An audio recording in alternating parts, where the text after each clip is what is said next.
Joining us now is Vijay Limaye, and he is a Climate Change and Health Science Fellow with NRDC. And thank you for joining us. Thank you.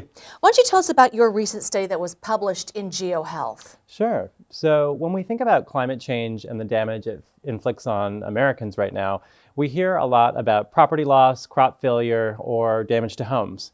We hear a lot less about damage to human health, which we know is extremely profound and extraordinarily expensive. So we looked at a case study set of 10 climate-sensitive events that hit the US in 2012, which was actually the hottest year the country's ever experienced. When we looked across those case studies, everything from extreme heat to ozone air pollution, an outbreak of West Nile virus in Texas, or wildfires raging in Colorado and Washington, we came up with an estimate of about 900 deaths and tens of thousands of expensive hospitalizations and emergency room visits. So when we added up the health costs of those impacts, we ended up with a $10 billion price tag just from a subset of case studies that hit the US in 1 year.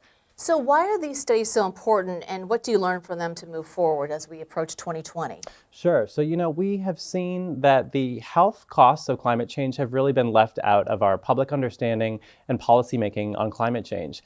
When we think about the health costs and add those into the climate damages that we're seeing across the country, we end up with even more reason to act now in order to avoid suffering and avoid expensive costs. Right now, we know that more than half of American adults struggle to pay their medical bills, and climate change is only going to make that problem worse if we fail to act. So we really need to take advantage of the science that's published in the GeoHealth Journal as another reason to cut carbon pollution and prepare for climate impacts. Right. Well, looking down the road, what are some of the health repercussions? Yeah, this year, in the last few months, we've seen raging wildfires in California, which is an underappreciated health risk in terms of wildfire smoke that can actually travel hundreds of miles downwind and inflict harms on millions of Americans. That air pollution is deadly. We know that air pollution in this country kills more than 100,000 Americans every year, and wildfire smoke is making it harder to breathe on the West Coast, but in other parts of the country as well, causing extremely expensive and damaging impacts to human health. So when we look into the future in 2020, we're faced with, in the near term, the hottest months that we've seen in recorded human history, which certainly poses risks for heat waves, but also other climate-sensitive events like wildfires and air pollution. Any day in and day out solutions that we can all do to help? Absolutely. We need to be talking about climate change as a health problem.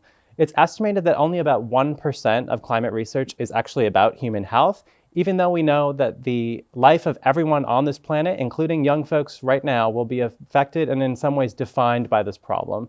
So we really need to be talking about climate change and link the expensive suffering that we see every day in the headlines to the need for action on this problem. Absolutely. Vijay, thank you so much. Thanks a lot.